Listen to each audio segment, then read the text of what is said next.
অল্প বয়সে যখন পরিবারের দায়িত্ব কাঁধে এসে পড়ে, নিজের জন্য আলাদা করে ভাবার সময় আর থাকে না। নিজের স্বপ্ন ইচ্ছে ধীরে ধীরে আড়ালে সরে যায়। জীবনের এই চাপের মধ্যেও যে মানুষগুলো নিজের মনের অনুভূতিগুলোকে বিসর্জন দিয়েও নিজের দায়িত্ব পালনে পিছপা হন না, আজকের গল্প সেই মানুষগুলোর। নমস্কার, আপনারা শুনছেন গল্প একান্তে। একান্তে গল্প শোনার আদর্শ ঠিকানা। আজ আপনাদের শোনাব ঠাকুর পরিবারের বিশিষ্ট মহিলা লেখিকা, খুব পরিচিত স্বর্ণকুমারী দেবীর কন্যা হিরণময়ী বসুর কলমে একটি অসামান্য গল্প, মনের অগোচরে। চলুন শুরু করা যাক।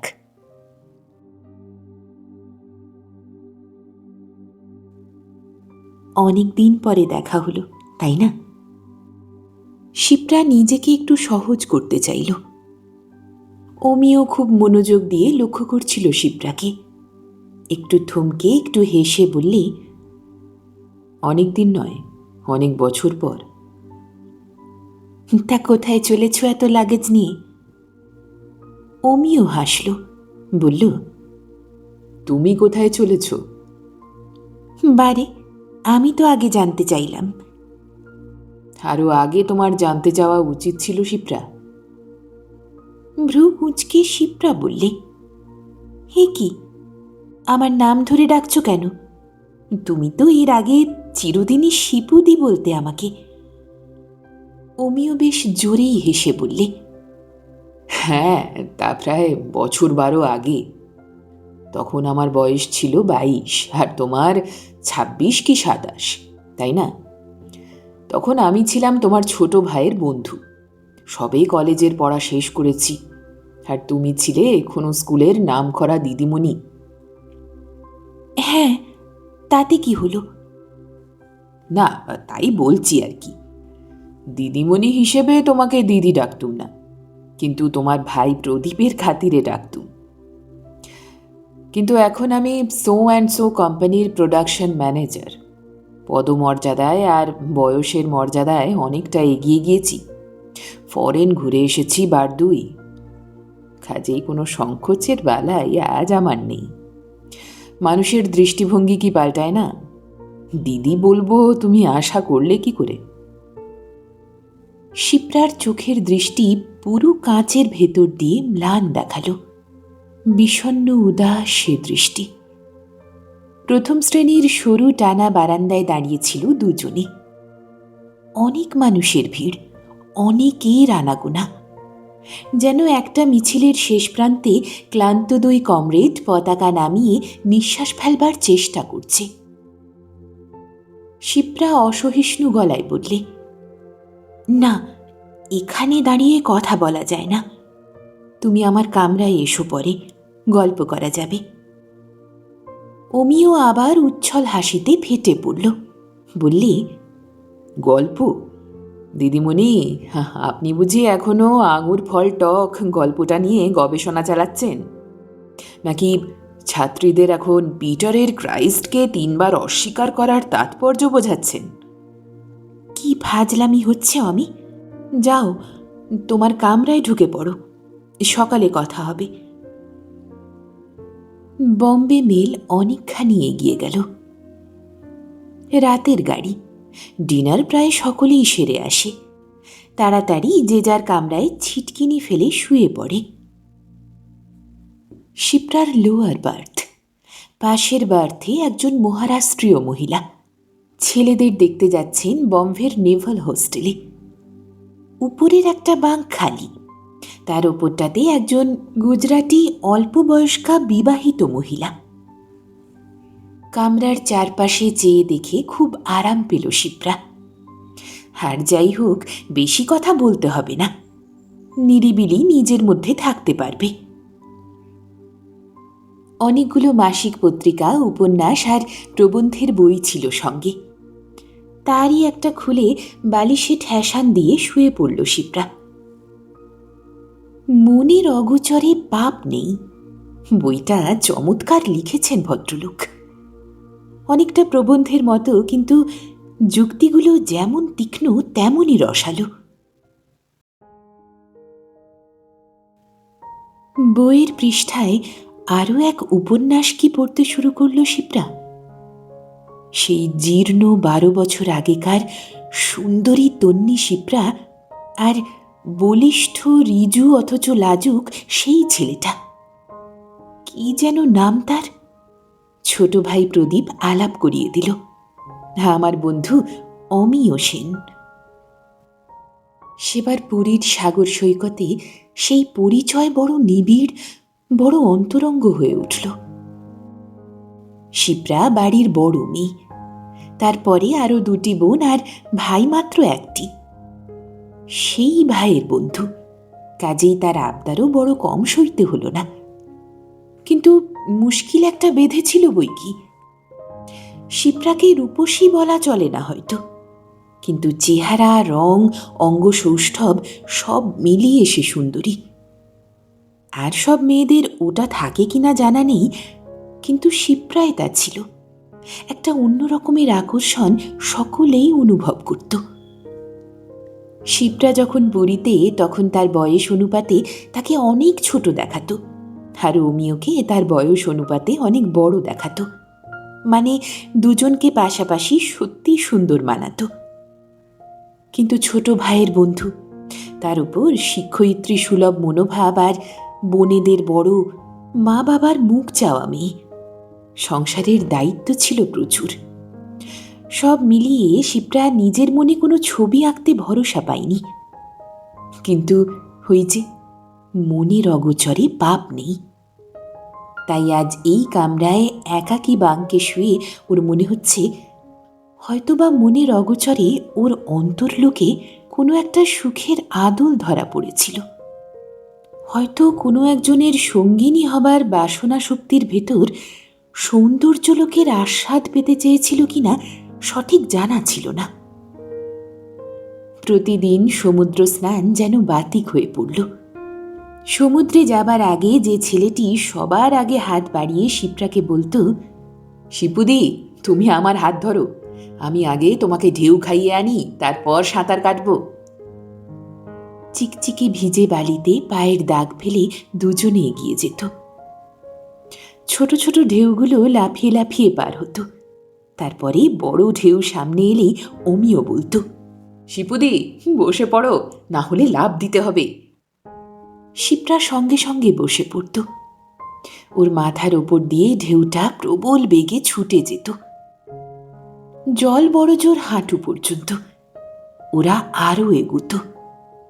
বেশ সাহস বেড়ে গিয়েছিল শিপ্রার, তাই 3rd ব্রেক পর্যন্ত অমিয়র হাত ধরে ঢেউ খেত। বেশিরভাগই বসে পড়ত, কিন্তু একদিন আর বসল না। ঢেউয়ের তালে তালে লাফিয়ে উঠল। অন্য দিনের মতো পায়ের তলায় বালি পেল না। জল গভীর, টাল সামলাতে পারল না। অমিয়র শক্ত মুঠিতে হাতটা ধরা ছিল, তাই রক্ষা। প্রায় ঘুরপাক খেয়ে শিপ্রা অমিয়র কাছাকাছি চলে এলো, আর একটা বলিষ্ঠ আলিঙ্গনে ওকে বেঁধে ফেলেছিল অমিয়। তা নইলে সেদিন শিপ্রা ভেসেই যেত। সেই আলিঙ্গন কি শুধু অসহায়কে বিপদের মুখ থেকে ছিনিয়ে আনা? শিপ্রার কিন্তু পরে মনে হয়েছিল সেটা আসলে ছিল অমিয় সেনের প্রতিশ্রুতির প্রথম পাঠ। এত লজ্জা পেয়েছিল শিপ্রা যে তারপর যে কদিন ছিল আর সমুদ্রে নামেনি, বোনেদেরও স্নান করতে দেয়নি। কিন্তু বোনেদের আনন্দে বাদ সাধল কেন? এ কথাও পরে মনে হয়েছিল, পাছে ওরা অমিয়র ঘনিষ্ঠ হয়। অথচ নিছক একটা সাধারণ ঘটনা ছাড়া ওটা আর কিছুই ছিল না। শিপ্রা বহুবার নিজের চোখেই দেখেছে কত মেয়ে বউ ঢেউ খেতে গিয়ে নুলিয়াদের প্রাণপণে আঁকড়ে ধরে।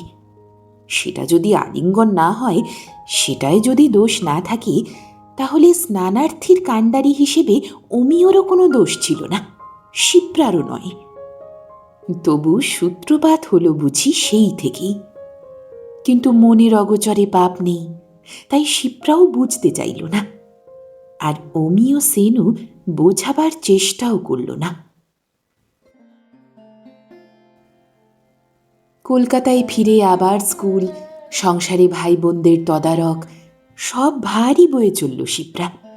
আর সেই সঙ্গে অমিয়কে বাদ দিতে পারল না। অমিয় একবার বললে, শিপুদি, সবাই কেমন বোনা সোয়েটার পরে, তুমি প্রদীপকে বুনে দিলে, কিন্তু আমাকে এত পর ভাবো যে আমার জন্য একটা বুনতে পারলে না। লজ্জা পেল শিপ্রা, সঙ্গে সঙ্গে বললি, ঠিক আছে, বুনে দেব। কি রং তোমার পছন্দ, হাইনেক না কলার? যা খুশি তোমার, আমাকে যেটা মানাবে। কাল আমি পশমে টাকা দিয়ে দেব। শিপ্রা ভ্রু কুঁচকে বললে, সোয়েটার চাইতে পারলে, আর পশমের দাম দেব বলতে মুখ আটকালো না। লাজুক ছেলেটা এক দৃষ্টি কিছুক্ষণ চেয়ে থাকে, বলে, না, অনেক দামি জিনিস তুমি দিতে পারো, সোয়েটার নিয়ে আর কি করব, ও আমার চাই না। শিপ্রাও নাছোড়বান্দা হয়ে ধরে রইল। কি চাই তাহলে বলো, আমি তাই দেব, কিন্তু না বললে কি দামি জিনিস কিনবো বলো? গতবার তোমার জন্মদিনে পেন দিলাম, পছন্দ হলো না, এবার তাহলে ক্যামেরা দেব? গুড গড, হেসে ফেলল আমিও। না না না, ওসব কিচ্ছু তোমাকে দিতে লাগবে না শিপুদি। যদি কোনোদিন সবচেয়ে দামি জিনিসটা দিতে পারো, সেদিন দিও। অনেক দিন পরে সোয়েটার বুনে দেওয়ার পর শিপ্রা চিন্তা করছিল দামি জিনিসটা কি হতে পারে। অমিয়র মতো বাচ্চা ছেলেকে কি দামি জিনিস আর দেওয়া যায়? পয়সার তো অভাব নেই ওদের। মায়ের এক ছেলে, বিধবা মা বিরাট ধনী, ছেলের মুখের কথা পড়ার আগেই প্রয়োজন মিটে যায়। তাহলে আজ আর নিজের কাছে অস্বীকার করে কোনো লাভ নেই শিপ্রার। অমিয় হয়তো শিপ্রার কাছে একটু অন্তরঙ্গতা, একটু স্নেহ মিশেল ভালোবাসা চাই।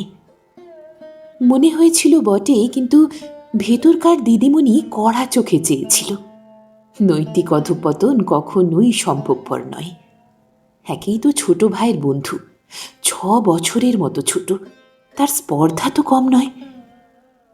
সাবধান হয়ে গিয়েছিল শিপ্রা, কিন্তু মনের গভীরে ততদিনে অমিয় স্থান করে নিয়েছে। টের পায়নি শিপ্রা। স্পোর্টসে খুব ভালো ছিল অমিয়, সাঁতারে আরও ভালো। একবার 72 ঘন্টা সাঁতার কাটার পর নৌকায় ওকে তুলে নিলে। ওর বন্ধুরা ওকে খুব রাগাতো। শিপ্রা বড় বলে ওকে সব সময় কথা শোনাতো। সব সময় শিপুদিকে বর্দি বলে রাগাতো ওরা। শিপ্রা যে বড় সেটা যেন চোখে আঙুল দিয়ে কানে ঠোক্কর দিয়ে শোনানো হতো। বড়দের সবসময় সতর্ক থাকতে হবে, ইচ্ছা থাক বা নাই থাক, সবাই যাতে সমীহ করে তার একটা ভঙ্গি বজায় রাখা তার কর্তব্য। তারই বালাই নিয়ে শিপ্রার জীবন আজও গোধূলির রক্তিমাভা হারিয়ে সূর্যাস্তের ম্লান ধূসরতায় রাত্রির তপস্যায় মগ্ন। দিন চলছে, দিন চলবে, কিন্তু কই, সামনে তো কোনো উজ্জ্বল দিনের আমন্ত্রণ নেই, কোনো উষ্ণ আশ্বাস নেই। রুটিন বাঁধা কাজ, কাজের শেষে পরিশ্রান্ত দেহটা যেন আর সহ্য করতে পারে না শিপ্রা। সংসারে বড়দির সৌভাগ্য জর্জরিত। শ্রদ্ধা আর সমীহে বিতরাগ মনটা সংসারের দেনা পাওনার হিসাব আজও মিলাতে পারে না। যে সংসারকে সে নিঃশেষ করে দিয়েছে, তার বিনিময়ে সে নিজে কি পেল? বাবা গত হয়েছেন, গোটা সংসারের দায় আদায় সব হাসি মুখে বহন করছে শিপ্রা। বোনেদের ভালো ঘরে বিয়ে দিয়েছে, প্রদীপেরও বউ এনেছে। সুন্দরী উচ্চশিক্ষিতা প্রদীপের বধূ শিপ্রার সংসারে একাধিপত্যটা সুনজরে দেখেনি। শিক্ষিতাদের ভেতর উচ্চ রোলে বিবাদের স্থান কম, কিন্তু অন্তর্ঘাতী বিষময় বাক্য দুটি একটি প্রয়োগেই কার্যসিদ্ধি হয়। তাই দু একদিন দুটো একটা ছোটোখাটো ব্যাপারে ছোটোখাটো ইঙ্গিতেই শিপ্রা বুঝল তার অনেক দিনের বড়ত্ব এবার ধুলোয় গড়াগড়ি যাবে, যদি না সময় থাকতে সরে পড়ে। বাড়ির মালিকানা সত্ত্ব প্রদীপের, কিন্তু শিপ্রার কথা ভেবেই বোধহয় ওর বাবা একটা পাকা ব্যবস্থা করে গেছিলেন। যতদিন শিপ্রা অবিবাহিত থাকবে ততদিন বাড়িতে তাকে 2টি কামরা ব্যবহারের জন্য দিতে হবে। নববধূর প্রথমেই নজর পড়ল শিপ্রা আর ওর মার দক্ষিণের ঘর দুটোই সামনে ছাদ। তাতে আবার বড় যত্নে শিপ্রা টবের সাহায্যে ছাদ বাগান করেছে। রকমারি ফুল, ডালিয়া, রজনীগন্ধা, বেল, লতানো জুঁই আর অজস্র গোলাপ। নতুন বউ চম্পাকলি 2-1 মাস কাটাবার পরে সোজাসুজি শিপ্রাকে বললে, বাড়ির ভেতর সেরা ঘরটা আপনাদের, আর আপনার ভাইয়ের ঘরটা এত চাপা। বাবা, আমার যেন দম বন্ধ হয়ে যায়। একটা ঘর এ পাশে আমার থাকলে বেশ হতো। শিপ্রা কিছুক্ষণ কথা বলতে পারিনি। গলার স্বরটা বোধহয় আটকে গেছিল। বেশ কিছুক্ষণ বাদে ভাঙা গলায় বলেছিল, বেশ তো, তোমরা না হয় এ পাশেই চলে এসো, আমরা পূবের ঘরে যাব। বউ কিন্তু তাতেও খুশি হয়নি, বলেছিল, কিন্তু বড়দি, ওদিকের বড় ঘরটা হল ঘরের মতো, ওটা আপনার ভাইয়ের ইচ্ছা ড্রয়িং রুম করবার। ওর বন্ধুরা আসে, আমারও তো আসে, তাই মাঝের লবিটা বড় ছোট লাগে। এবার শিপ্রার চোখ দুটো জলে ঝাপসা হয়ে এলো। বড় ঘরটা যাওয়া মানে ইঙ্গিতে বলা শিপ্রা আর তার মায়ের একটা ঘরেই কুলিয়ে যাবে, আর ওইটুকুনি ওদের প্রাপ্য। প্রতিবাদ করতে ঘৃণা বোধ করেছিল শিপ্রা। এবার কাঁদেনি, হেসে উঠেছিল, বলেছিল, বাহ, তোমার আইডিয়াটা খুবই চমৎকার চম্পা। তোমরা যেটা পছন্দ তাই করবে, আমার অনুমতি নেওয়ার দরকার নেই, তাই তো? চম্পাকলি মুহূর্তের জন্য থতিয়ে গিয়েছিল, তারপর আমতা আমতা করে বলেছিল, না, মানে আপনার ভাই বারবার করে বলে দিয়েছে যে সংসারে আপনি বড়, আপনার বিনা অনুমতিতে তো কিছু করা চলবে না। তবু একটু শান্তি পেয়েছিল শিপ্রা। যাই হোক, প্রদীপটা তাহলে এখনো একটু সমীহ করে। হয়তো তার বড় দিদির জন্য অন্তরে একটা কোমল স্থান রয়েছে। তৃপ্তির নিঃশ্বাস ফেলে শিপ্রা ম্লান হেসে বলেছিল, ঠিক আছে, তুমি চিন্তা করো না, আগামী ছুটির দিন ঘর বদল করে ফেলব। কিন্তু মানে আপনার ভাই জানতে পারলে আবার বকাবকি করবে তো। না না, তাকে আমি বুঝিয়ে বলবো। চম্পাকলি হেরে গেল, পেরে উঠল না বড়দির মনের জোরের সঙ্গে। আর বড়দি সব হারিয়েও নিজেকে বড় করার লোভে উঁচু করে দেখানোর মায়ায় নিজের সত্য অধিকার থেকে নিজেকে মূর্খের মতো বঞ্চিত করেছিল। ঘর বদল হলো। শিপ্রার মা হতবাক, কিন্তু মায়ের সাহস নেই মেয়ের মুখের উপর কথা বলার। কোনো দিনই ছিল না, কারণ আগাগোড়া তার সুখ সুবিধা, কাপড় জামা, হাত খরচা সবই শিপ্রাই দিয়ে এসেছে। মাকে শাসন করেছে, আবার 2 হাতে জড়িয়েও ধরেছে, শিশুর মতো চুমো খেয়ে ভুলিয়েছে। সেই মেয়ের ওপর স্বামীর অবর্তমানে একটি কথাও বলেন না মীরা দেবী। নিজের ঠাকুর দেবতা আর সংসার নিয়েই সময় কাটান। ছেলের অফিসের ভাত আছে, বউয়ের রকমারি জল খাবার, আর নিত্য তার বাপের বাড়ির আত্মীয় স্বজনের মনোরঞ্জন আছে। এছাড়া ঠাকুরের আর ঝির খবরদারি করা আছে, নিজের হবিষ্যি ফুটানো আছে। তাহলে আর সময় কোথায়? তা সত্ত্বেও ঘর বদলের পর শিপ্রাকে বলেছিলেন, আরে শিপু, বৌমা কি আমাদের এখানে আর থাকতে দিতে চায় না? কেন রে? আমি তো সব কাজই করি, ওদের কোনো কষ্ট তো নেই। শিপ্রা আর সামলাতে পারেনি, মাকে জড়িয়ে ধরে মায়ের বুকে মুখ লুকিয়ে ফুঁপিয়ে ফুঁপিয়ে কেঁদেছিল। বড় শখের বাগান ওর, বড় সাধের ঘর দুখানা। জ্ঞান হয়ে পর্যন্ত যে ঘরে সুখে দুঃখে আনন্দে বিষাদে নিজেকে যার কোটরে নিরাপদে ছেড়ে রেখেছিল সেই ঘরের ওপর ওর মায়া কি কম ছিল? আজ ঘর গেল, কাল এ বাড়ি থেকেও যেতে হতে পারে।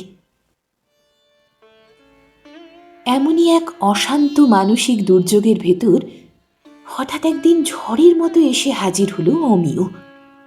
ফরেনে চলে যাচ্ছে, তার আগে শিপ্রার সঙ্গে দেখা করতে এলো। ঘর বদল দেখে সেও স্তম্ভিত। তারপর খুব একচোট হেসে বললে, ভালোই হয়েছে, এই ঘরের মায়া কাটাতে না পারলে তোমার আর বাইরের দিকে নজর যাবে না শিপুদি। সব ফেলে রেখে চলো এবার আমার সঙ্গে বিদেশ ঘুরে আসবে। পুরনো সেন্টিমেন্টগুলো ঝেড়ে ফেলে নিজেকে এবার একটু স্বাধীনতা দাও প্লিজ শিপুদি, আর এই গণ্ডির ভেতর নিজেকে আটকে রেখো না। শিপ্রা শুধু বলেছিল, এতদিন ভাই বোনদের দেখলাম, সংসার দেখলাম, এখন মাকে কোথায় ফেলে দেব আমিও? মা যতদিন আছেন নিজের গণ্ডি ডিঙিয়ে কোনো স্বাদ আহ্লাদ পূর্ণ করার ইচ্ছে আমার নেই। অমিয় উত্তরে বলেছিল, ভালো কথা, দিদিমণির উপযুক্ত কথা, কিন্তু একটা কথা আজ তোমায় বলতে এসেছি যখন বলেই যাব। তুমি তুমি আমার কথা একবারও চিন্তা করলে না, কোনো দিন করনি।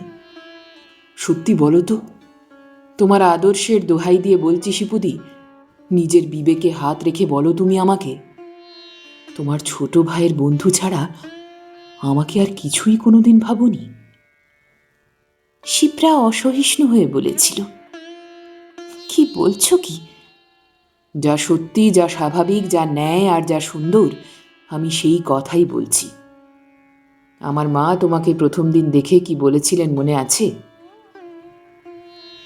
হ্যাঁ, শিপ্রার মনে আছে, সব সময়তেই মনে থাকে। তিনি বলেছিলেন, আমার ভয় ছিল অমিয় আবার কাকে বন্ধু করে এসেছে, যে পাগল ছেলে আমার, যেটি বলবে করা চাই। যাক, আজ আমি শান্তি পেলুম, স্বঘরে এমন মেয়ে সে পছন্দ করে যে রেখেছে ভাবতেও আমার আহ্লাদ হচ্ছে। শিপ্রা কটমট করে অমিয়র দিকে একবার তাকিয়ে বলেছিল, আপনি ভুল করছেন মাসিমা, আমি অমিয়র মেয়ে বন্ধু নই, আমি ওর দিদি বন্ধু। অমিয় আমার চেয়ে অনেক ছোট, আমার ছোট ভাইয়ের বন্ধু তো। ভদ্রমহিলা যথেষ্ট প্রগতিশীলা, বয়সের তারতম্য নিয়ে মাথা না ঘামিয়ে কোমল আন্তরিক হাসি হেসে বলেছিলেন, তোমাদের দুটিকে বড্ড সুন্দর মানায় মা। ও 2-4 বছর ছোট বড়তে কিছু যায় আসে না। অমি যখন চায় তখন তুমি রাজি হলেই আমি তোমাদের বাড়িতে গিয়ে সম্বন্ধ পাকা করে আসব। কিন্তু সে সুযোগ দেয়নি শিপ্রা। অত্যন্ত আহত, অত্যন্ত অপমানিত বোধ করেছিল। আর বসেনি, কিচ্ছু খায়নি, গটগট করে বার হয়ে এসেছিল। তারপর মাস 6 অমিয় মুখ দর্শন করেনি। কিন্তু দর্শন জিনিসটা এমন যে সামনাসামনি না হলেও মনের মুকুরে অতি সঙ্গোপনে প্রায় অস্পষ্ট থেকে স্পষ্টতর হয়ে ওঠে আরও এক দর্শন।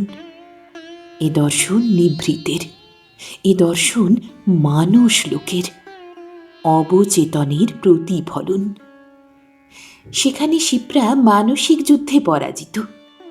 বারবার একটি সুকুমার মুখ তাকে বিব্রত করেছে, বারবার কানের কাছে ভেসে উঠেছে, তোমাদের দুটিকে বড় সুন্দর মানায় মা। কিন্তু তবু আত্মবিশ্বাসে শিথিল হয়নি শিপ্রা, কর্তব্যে কোনো বিচ্যুতি ঘটেনি, নিজের দায় দায়িত্ব থেকে ছুটিও নেয়নি সে। এই ঘটনার পর কত দিন, কত মাস পার হয়ে গেছে, তখনও ছোট বোনের বিয়ে বাকি। এই বিয়ে উপলক্ষেই আবার প্রদীপ ধরে এনেছে অমিয়কে। রমার বিয়ে আর তুই থাকবি না, তাহলে দিদিকে ম্যানেজ করবে কে? সবাইকে বুকে ধমকে একেবারে নাজেহাল করবে। অগত্যা অমিয় আবার এসেছে সহজ স্বাভাবিকভাবে। আর কোনো দিন কোনো অবাস্তব প্রশ্ন সে করেনি, কোনোভাবেই উত্ত্যক্ত করেনি শিপ্রাকে। তারপর কত মাস কেটেছে, বছর ঘুরেছে। শীতের জীর্ণ বাস বসন্তের পদতলে খসে পড়েছে। গাছে গাছে জেগেছে নবপল্লব নবমঞ্জরি। শিপ্রার ফুল বাগানে আর ফুল ফোটেনি। তার ছাদ বাগানের লাল টবগুলো শুধু কাঁকর মাটি বুকে নিয়ে রুক্ষ উদাস ভঙ্গিতে দাঁড়িয়ে আছে। ফুলবাগানের স্বাদ মিটে গিয়েছিল শিপ্রার। ভাই বউয়ের ঘরের ভেতর দিয়ে ছাদে নেমে গাছের পরিচর্যা করতে মন চায়নি। কিন্তু গাছের ফুল যত তাড়াতাড়ি নষ্ট হয়, মনের ফোটা ফুল কি তত শিগগির রং হারায়? কেন হারায় না? এই প্রশ্নই নিজেকে সেদিন অনেকবার করল শিপ্রা, যখন অমিও তার বিদেশ যাত্রার আগে এসে হানা দিল। কোনো আশ্বাস, কোনো প্রতিশ্রুতি কিছুই দিতে পারেনি শিপ্রা। অথচ আগের মতো দম্ভের বড়াই তার ছিল না। আদর্শ আদর্শ করে চেঁচালেই কি আদর্শ পালন হয়? ওটা তো একটা মানসিক বিলাস। বিলাস না হলে মানুষ আদর্শের পেছনে ছুটত না। কেউ চায় নাম, কেউ যশ, কেউ অর্থ, কেউ বিদ্যা। আদর্শের দোহাই দিয়ে একটা উচ্চ শিখরে লক্ষ্য স্থির করে অবিশ্রান্ত ছোটে, যতক্ষণ না সেই লক্ষ্যে পৌঁছানো যায়, যতক্ষণ না লক্ষ্যের বস্তুটির নাগাল পায়। কিন্তু শিপ্রার লক্ষ্যবস্তু সম্বন্ধে সে এত বেশি উদাসীন যে আয়ত্তে আনা তো দূরের কথা, আদর্শের ভঙ্গুর একটা মূর্তিকেই সে আঁকড়ে রাখতে চেয়েছিল। আসলে আদর্শ বলে কিছু ছিল না, ছিল অহমিকা আর মিথ্যা সংস্কার।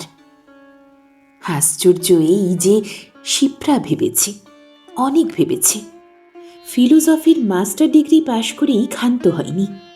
ফ্রয়েড আর রাসেল নিয়ে অনেক মাথা ঘামিয়েছে, কিন্তু কুলে ভিড়তে পারেনি। হয়তো পারত, কিন্তু ওই যে এক রাশ দায় দায়িত্ব, শিকলের মতো পায়ে জড়ানো। এ পাশে ফেরো ঝমঝম, ও পাশে ফেরো ঝমঝম।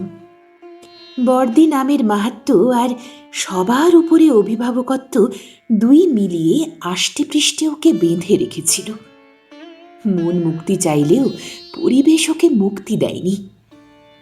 সে স্বাবলম্বন মাকে আশ্রয় করে শিপ্রা যুক্তি খাড়া করেছিল, অমি ওকে ফিরিয়ে দিয়েছিল। অনেকদিন আর কোনো খোঁজ খবর ছিল না অমিয়র। বিদেশ থেকে কয়েকটা চিঠি অবশ্যই সে দিয়েছিল, কিন্তু আশাপ্রদ উত্তর দেয়নি শিপ্রা। তারপর নিজের স্কুল, গোছা গোছা খাতা দেখা, সাপ্তাহিক পরীক্ষা আর বাৎসরিক পরীক্ষার ভেতর ডুবে গিয়েছিল। একমাত্র আনন্দ, একমাত্র রিক্রিয়েশন ছিল স্কুলের কমন রুমটা। এমন একটা জায়গা যেখানে সকলের তরে সকলে আমরা ভাব। ব্যতিক্রম কি তার ভেতরেও ছিল না? ছিল, কিন্তু তা বেশ নগণ্য। শিপ্রা সকলকেই ভালোবাসত, তাই ওর মনে কোনো দ্বিধা ছিল না। ও ভাবত প্রত্যেকেই ওকে ভালোবাসে। কিন্তু সেখানেও কি সে একেবারেই আঘাত পায়নি? পেয়েছে। নিকটতম ঘনিষ্ঠ বন্ধু হয়তো ওর বিপক্ষে অপর একজনের কাছে রসালো ভাষায় নিন্দা করেছে, কিংবা তুচ্ছ কোনো কারণে ওকে সইতে হয়েছে কর্তৃপক্ষের অবিচার। কিন্তু তাতে শিপ্রা আঘাত পেলেও মনের গভীরে সেসব রেখাপাত করেনি। 2-4 দিনেই ভুলে গিয়েছে। শুধু ভুলতে পারেনি নিজের অন্তরের অন্তরতম স্থলের দীনতা। এই দৈন্য অতি গোপন, অতি সূক্ষ্ম, অতি কোমল। জীবনে, বিশেষ করে মেয়েদের জীবনে, একটা বলিষ্ঠ আশ্রয়ের লোভ আছে, একটা উষ্ণ বক্ষের নিবিড় আলিঙ্গনের তৃষ্ণা আছে। অথচ প্রায় সারা জীবনই শিপ্রাকে তার এই গোপন দৈন্য ঢেকে ভালো মানুষ দিদিমণি সেজে আর সংসারের বর্দি সেজে থাকতে হবে। ফিরে এলো শিপ্রা বাস্তবে। বইয়ের দিকে তাকিয়ে দেখল এক লাইনও পড়া হয়নি। অমিও এতক্ষণে তার কামরার শয্যায় হয়তো অঘরে ঘুমোচ্ছে। তার একবারও মনে পড়ছে না শিপ্রার কথা। আবার এও হতে পারে শিপ্রার মতো সেও গত কয়েকটা বছরের স্মৃতি রোমন্থন করছে। বইয়ের দিকে কিছুতেই মন বসাতে পারল না শিপ্রা। বই বন্ধ করে মাথার কাছে বেড লাইটটা নিভিয়ে লম্বা হয়ে শুয়ে পড়ল। কম্বলটা টেনে নিল বুক পর্যন্ত। হঠাৎ ওর মনে হলো আজ এই কামরায় ওর একা থাকার কথা নয়, একটা কূপে হওয়া উচিত ছিল। আর সেখানে থাকতো কেবল দুটি প্রাণী। একজন তো শিপ্রা, অপরজনের নাম আজ উচ্চারণ করতে আর দ্বিধা হলো না শিপ্রার। অপরজন নিশ্চয়ই অমিয়। হ্যাঁ, অমিয় ছাড়া আর কেউ নয়, অন্য কোনো পুরুষ নয়। এত দিনে এত বছর পর কি শিপ্রার মতিভ্রম ঘটল? এত দিনে জীবনের এই ৩৮ বছর বয়সে কি কিশোরীর চাপল্য তার ভেতরে জেগে উঠল? কিন্তু আরো একজন, সেও তো তরুণ নয়, তবে হ্যাঁ, তার বিয়ের বয়স উতরে যায়নি। পুরুষের বিয়ের বয়স ৫০ হলেও ক্ষতি নেই। হামেশাই দেখা যায় পাত্রের বয়স ৩৪ আর পাত্রী ১৮ কিংবা ২০। সেটা যে দোষের কেউ ভাবে না। আর সে জায়গায় ২-৪ বছরের বড় পাত্রী হলেই মাথা ফাটাফাটি কাণ্ড। নিন্দা, টিটকিরি, আত্মীয় বর্জন, অনেক কিছু চলে। কিন্তু উড়িষ্যায় কিংবা পশ্চিমের কোনো কোনো জায়গায় পাত্রী বয়সে বেশ ২-৪ বছরের বড় হলেও কোনো পক্ষের কোনো ক্ষতি হয় না। তাদের বিবাহিত জীবনেও কোনো চিড় খায় না। কিন্তু এত দিনে এত যুক্তির অবতারণা কেন করছে শিপ্রা? হয়তো এত দিনে সংসারের ভারমুক্ত হয়ে নিজের দিকে তাকাবার ফুরসত সে পেয়েছে। মা, যিনি ছিলেন শেষ দায়িত্ব, তিনিও আজ বছর ২ আগে শিপ্রাকে মুক্তি দিয়েছেন।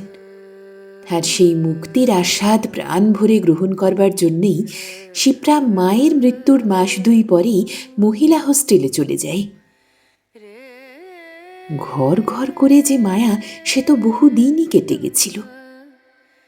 ইদানিং চম্পার সঙ্গে কথাবার্তাও বন্ধ ছিল। তার কারণ অবশ্য মীরা দেবী। ২ বার স্ট্রোকে তাকে একেবারে অথর্ব করে দেয়। প্রায় বছরখানেক শয্যাশায়ী ছিলেন তিনি। সে সময়ে চম্পাও পিত্রালয়ে শারীরিক অসুস্থতার অজুহাতে সরে পড়েছিল। পাছে ১ গ্লাস জল হাতের কাছে এগিয়ে দিতে হয় কিংবা কাছে ২ দণ্ড বসতে হয়। মাঝে মাঝে এ বাড়িতে এলেও মায়ের কাছে ১ মিনিটও বসেনি। কোনো দিন আর তার বড় আদরের নাতিকে একটি বারও শয্যার কাছে আসতে দেয়নি, পাছে তার কোনো রকম দূষিত গ্যাস লাগে। অবাক হয়ে ভাবত শিপ্রা, এরা কি মানুষ? মেয়ে মানুষ তো নয়ই, এতটুকু মনুষ্যত্বও কি নেই এদের মধ্যে? মাকে হারিয়ে শিপ্রা একদিকে যেমন সর্বহারার বেদনা অনুভব করল, অপরদিকে তেমনি মুক্তির স্বাদও পেল। প্রথমটা বড় খালি খালি ঠেকত, বাড়িতে ফিরতে ইচ্ছা হতো না। কে আছে শিপ্রার? কার কাছে ফিরবে? তখন অবশ্য চম্পা বদান্যতার পরাকাষ্ঠা দেখালো। সে জানত শিপ্রাকে কাছে রাখতে পারলে এবার তার ১৬ আনা লাভ হবে। কিন্তু শিপ্রার আর প্রবৃত্তি হল না সংসারে জড়িয়ে পড়বার। এবার যে মুক্তির পরোয়ানা দিয়ে গেছেন তার মা, তারই সৎ ব্যবহার সে করল, চলে গেল হোস্টেলে। আর সেই সময়তেই বিশেষ করে মনে পড়ল অমিয়র কথা, অমিয়র মায়ের কথা। প্রায় ৪-৫ বছর পর শিপ্রা এবার নিজে থেকে চিঠি দিল অমিয়কে। একটা নয়, উত্তর না পেয়েও পরপর ৩টে। অমিয় তখন পুনায় মস্ত বড় চাকুরে, বছরে ১ বার বিদেশ ঘুরে আসে। শিপ্রার একটাও চিঠি সে পেল না। কলকাতার বাড়ি সম্পূর্ণ ভাড়া দেওয়া, মাকে সে নিজের কাছেই রেখেছে। আজকের অমিয়র সঙ্গে সেই লাজুক ছেলেটার আর কোনো মিল নেই। হঠাৎ একটা ঘটনা মনে পড়ল শিপ্রার। তখন অমিয় আইএসসি পাশ করে 3rd ইয়ারে পড়ছে। একদিন স্কুলে গিয়ে হাজির টিফিনের সময়। শিপ্রাকে বেয়ারা খবর দিল। একজন ভদ্রলোক ডাকছেন শুনে প্রথমটায় তার বুক কেঁপে উঠল। কে আবার ভদ্রলোক? শিপ্রার কাকা না মামা না পাড়ার কোনো বদ ছেলে? আপিস ঘরে ঢুকে অমিয়কে দেখেই শিপ্রার মুখটা রাগে লাল হয়ে উঠল, কান গরম হয়ে উঠল। বেশ বিরক্তভাবেই জিজ্ঞাসা করল, কি দরকার? অমিয় অপূর্ব হেসে ওর হাতে একটা ক্যালেন্ডার আর একটা ছোট্ট প্যাকেট দিল। অনিচ্ছায় নিল শিপ্রা। তারপর বলল, কি আছে এতে? কি মহামূল্য জিনিস যে স্কুলে দিতে আসতে হলো? অমিয় বেশ কাছে সরে এসে বলল, বড্ড মন খারাপ করছিল শিপুদি, আর তাছাড়া এখান দিয়ে যাচ্ছিলাম কিনা। রাগ করো না লক্ষ্মীটি। এমন মুখ করে বলল অমিয় যে রাগ আর করা হলো না। উপরন্তু দুটো রাজভোগ আনিয়ে খাইয়ে তবে ছাড়ল। কমন রুমে সে কি হই হই। কে এসেছিল রে শিপ্রা? কে হয় তোমার শিপুদি? কি সুন্দর দেখতে ছেলেটা। তোমার ভাই বুঝি? না আর কেউ? শত প্রশ্নের উত্তর দেবার পর শিপ্রা হাতের প্যাকেটটা খুলে একটা বড় স্ল্যাব ক্যাডবেরিজ চকলেট সকলকে ভাগ করে দিয়েছিল। আর বারবার বলেছিল, কি যে সব বলছো তোমরা? আমার থেকে অনেক ছোট বাচ্চা ছেলে একটা, দেখতে ওই রকম লম্বা চওড়া। আবার বাস্তবে ফিরে এলো শিপ্রা। ভাবল, আজকের অমিয় কি আবার বলবে, শিপ্রা তোমার জন্য মন খারাপ করছিল, তাই একবার দেখতে এলাম। শিপ্রার এ চাওয়া কি অন্যায়? এ চাওয়া কি লোভাতুর হৃদয়ের কাঙ্গালপনা, নাকি একটা নিশ্চিন্ত আশ্রয়ের কামনা?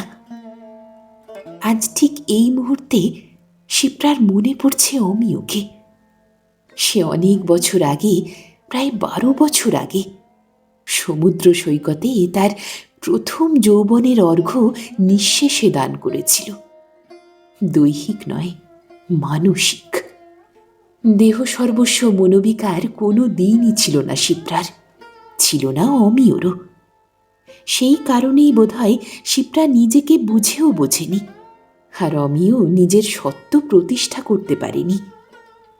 ভালোবাসা ছিল, প্রেম ছিল, ভালো লাগা ছিল, কিন্তু মজবুত কোনো বাঁধন ছিল না। দৈহিক আকর্ষণ বা উন্মাদনাও ছিল না তাদের। কিন্তু আজ তো ইচ্ছা করলে অমিয় তার দাবি প্রতিষ্ঠা করতে পারে। নিঃশেষে শিপ্রাকে গ্রহণ করতে পারে। শিপ্রার সব বাধা আজ সরে গেছে, এত দূর সরে গেছে যে বম্বেতে এক বান্ধবীর বাড়ি 2 মাসের জন্য বেড়াতে যাচ্ছে। শিপ্রার এই ঘনিষ্ঠ বান্ধবীও বিবাহ করে দিব্যি শান্তিতে সংসার করছে। শিক্ষয়িত্রীদের ভেতর বেশ কজনের বিয়ে হয়ে গেল। প্রতিজনের বিবাহে শিপ্রা উপহার দিয়েছে এবং খাওয়া দাওয়ার প্রশংসা করে চমৎকার বর হয়েছে এই বলে হাসি মুখে বিদায় নিয়েছে। কিন্তু এমনই ভাগ্যর যে ওদেরই মধ্যে মৃণালের বিয়ের সময় উপস্থিত থাকতে পারেনি। মৃণাল ওর চেয়ে অনেক ছোট। স্কুলে ঢোকার পর থেকেই শিপ্রাকে সে ভীষণ ভালোবাসতে শুরু করে। শিপ্রাও ওকে বড্ড স্নেহ করত। বড় সুন্দর মেয়ে মৃণাল, তেমনই অবস্থাপন্ন ঘরের মেয়ে, যেমন চেহারা তেমনই স্বভাব। মাত্র বছর 2 চাকরি করল মৃণাল। তারপর ওর মাসির কাছে বম্বে গেল, আর ওই পুজোর ছুটিতে সেই মাসেতেই বম্বেতেই ওর বিয়ে হয়ে গেল। তবু মৃণাল নিতে চেয়েছিল শিপ্রাকে, কার্ড পাঠায়নি, চিঠি লিখেছিল। কিন্তু তখনও শিপ্রার শেষ অর্গল মুক্ত হয়নি। মা তখনও বেঁচে এবং অত্যন্ত অসুস্থ। সেই মৃণালের পীড়াপিড়িতে এবার মুক্ত বিহঙ্গের মতো ডানা মেলে অনন্ত আকাশে নিজেকে ভাসিয়ে দিয়েছে শিপ্রা। আরও আনন্দ, গভীর আনন্দ, গভীর তৃপ্তি, সে আজ নিজেকে স্বীকৃতি দিতে পেরেছে। নিজের অবচেতনে যে স্বপ্ন এত দিন লালন করে এসেছে আজ তার রূপ গ্রহণ করেছে। আজ আর শিপ্রার লজ্জা, সংকোচ, দ্বিধা কিছুই নেই। সত্যকে সে স্বীকার করতে পেরেছে, আর নিজে যখন পেরেছে তখন অমিয়র কাছে স্বীকার করতেও সে আর কুণ্ঠিত নয়।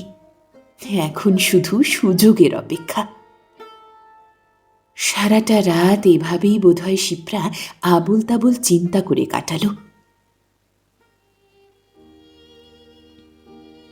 ভোরের আলো পূবের বুকে রঙের ঢেউ তোলার আগেই উঠে পড়ল শিপ্রা। হয়তো হয়তো এখনই অমিয় এসে হাজির হবে, একসঙ্গে ব্রেকফাস্ট করতে চাইবে। তাড়াতাড়ি বাথরুমের কাজ শেষ করে পরিচ্ছন্ন হয়ে বসল শিপ্রা, আর বারবার হাত ঘড়ির দিকে চেয়ে দেখল। এই বুঝি অমিয় এলো, এই বুঝি ডাকলো তাকে। কিন্তু অমিয় এলো না, শিপ্রাকেই তার খোঁজে যেতে হলো। তখন বেশ রোদ উঠে গেছে। আশ্বিনের রোদের একটা মাদকতা আছে, তার উপর যার মনে রং ধরেছে তার কাছে এ যেন আরো মিষ্টি। শিপ্রা নিজেই গেল অমিয়র কামরার দরজায়। আস্তে নয়, বেশ জোরে ধাক্কা দিল। ভেতর থেকে ছিটকিনি খুলে দিলেন এক প্রৌঢ় ভদ্রলোক। শিপ্রা বলল, মিস্টার সেন কি এখনো ঘুমোচ্ছেন? না, ঘুমোয়নি। অমিয় ব্রেকফাস্ট সেরে আজ শোয়া অবস্থায় খবরের কাগজ পড়ছিল। শিপ্রাকে দেখে সে ঠান্ডা চোখে চাইল, তারপর গুরুগম্ভীর গলায় বলল, কি ব্যাপার এত সকাল? কিছু দরকার আছে নাকি? কি বলবে শিপ্রা? প্রৌঢ় লোকটি উপরের বাঙ্কে উঠে আবার শুয়েছেন। তিনি বাঙালি কি মাদ্রাজি কি গুজরাটি কিছুই ধরতে পারেনি শিপ্রা, তবে চেহারায় বাঙালি। গলাটা ঝেড়ে সংকোচ কাটিয়ে বলল, না, দরকার কিছু নেই, এমনি খবর নিতে এলাম। এবার সোজা হয়ে বসল অমিয়। এতক্ষণ শিপ্রা দরজার গোড়াতেই দাঁড়িয়েছিল, ওকে বসতে বা ভেতরে আসতে বলেনি অমিয়। এবার যেন সম্বিত ফিরে পেল। আরে বাইরে দাঁড়িয়ে কেন, ভেতরে এসো, বসো। নিজের বিছানার একাংশ দেখিয়ে দিল। ততক্ষণে শিপ্রার উৎসাহ নিভে গেছে। ধূসর গলায় বলল, না থাক, তুমি পড়ো। আস্তে আস্তে সেখান থেকে সরে এলো শিপ্রা। অমিয় একবারও বলল না, যেও না, এই শিপু, আমি রেগে যাব কিন্তু। আবার ভাবল, কামরায় হয়তো অপর একজনের উপস্থিতিতে ওকে অনুরোধ করতে লজ্জা পেয়েছে অমিয়। মন কিন্তু সে প্রবোধ বাক্য মানল না। সারাদিনে আরো 2-3 দেখা হলো অমিয়র সঙ্গে। অমিয় কেমন যেন পাশ কাটাতে চাইল। শিপ্রা একবার জিজ্ঞেস না করে পারল না, কি ব্যাপার অমি? মনে হচ্ছে আমাকে দেখলেই তুমি যেন ভূত দেখছ। অমিয় হেসে উঠল, বললে, রাইট ইউ আর। তুমি এখন আমার কাছে আর তুমি নেই শিপ্রা। তোমার কাঠামোটা দেখছি আর ভয় পাচ্ছি। কেন, খুব বুড়িয়ে গেছি? আরে না না, বয়সের বালাই আমার কোনো কালেই ছিল না, সেটা তুমি জানো। কিন্তু তোমার সেই দীর্ঘমেয়াদী ভালো মানুষের জেহাদ ঘোষণা, নির্লিপ্ত উদাসীন ভাবটা, অবজ্ঞা আর আত্মবঞ্চনার কাঠামোটা যেন বরদাস্ত করতে পারছি না। আজ আমরা একই মিছিলের ভাগিদার হতে পারি, কিন্তু স্বতন্ত্র কোনো পরিচয়ের বালাই না থাকাই ভালো, তাই না?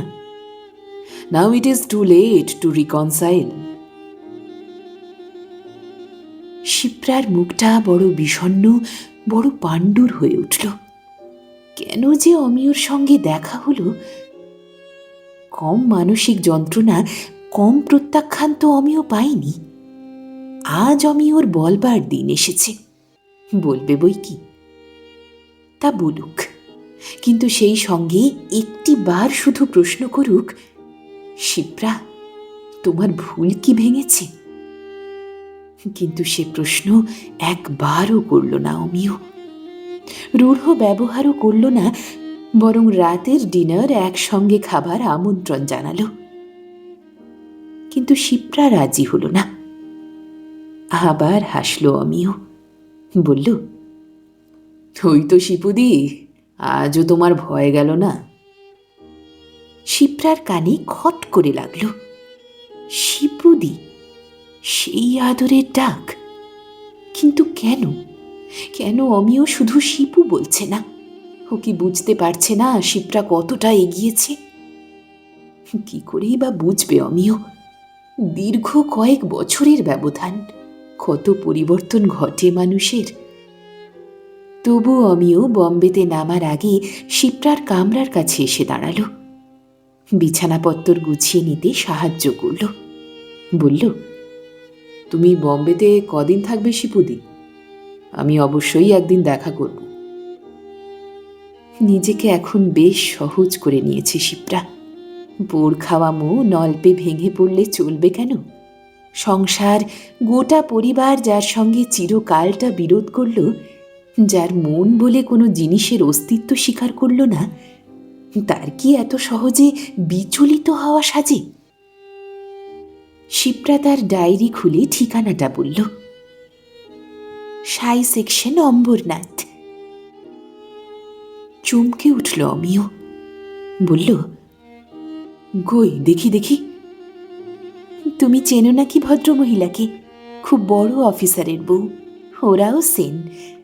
কিন্তু মৃণাল ওর স্বামীর নাম দেয়নি, লিখেছে ওর নামই ওখানে সবাই চিনবে। তারপর কতকটা নিজের মনেই বলল শিপ্রা, আর চিনবেই না বা কেন? যা গুণী মেয়ে তেমনই সুন্দরী, চিনবার তো কথাই। অমিয়র হাত থেকে ফস করে কামরার মেঝেতে পড়ে গেল ডায়েরিটা। শিপ্রা আবেগের সঙ্গে বললে, কি দোষী ছেলে রে বাবা, ফেললে তো? অমিয়র মুখে কোনো কথা নেই, যেন বোবা বনে গেছে। কই একবারও তো শিপ্রার নাম কোনো দিন করেনি মৃণাল। সমবয়সীদের নাম করেছে দু একটা, কিন্তু শিপ্রা বয়স্কা, তাই তার কথা মুখে আনেনি। বেচারি শিপ্রা। বেশ কিছুক্ষণ পরে অমিয় বলল, শিপুদি, তোমাকে আর কিছু ভাবতে হবে না, ওটা আমার বাড়ির ঠিকানা। তোমার বাড়ি? আনন্দে যেন ফেটে পড়ল শিপ্রা। বোকা শিপ্রা! অনভিজ্ঞ শিপ্রার একবারও কি মনে হলো না, তাহলে মৃণাল ওখানে কেন? মৃণালের পদবি সেন হলো কেন?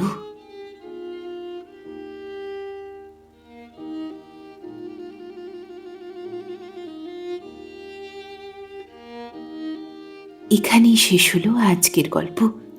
গল্প পাঠ এবং গল্পের বিভিন্ন চরিত্রে আমি রিয়া। আমাদের এই উপস্থাপনা কেমন লাগলো কমেন্ট করে জানাতে ভুলবেন না। ভালো লাগলে একটি লাইক আর পরবর্তী গল্প শোনার জন্য সাবস্ক্রাইব করে রাখতে পারেন। প্রতি সোম ও বৃহস্পতিবার নতুন গল্প আসে গল্প একান্তেতে। ভালো থাকুন, সুস্থ থাকুন আর শুনতে থাকুন গল্প একান্তে।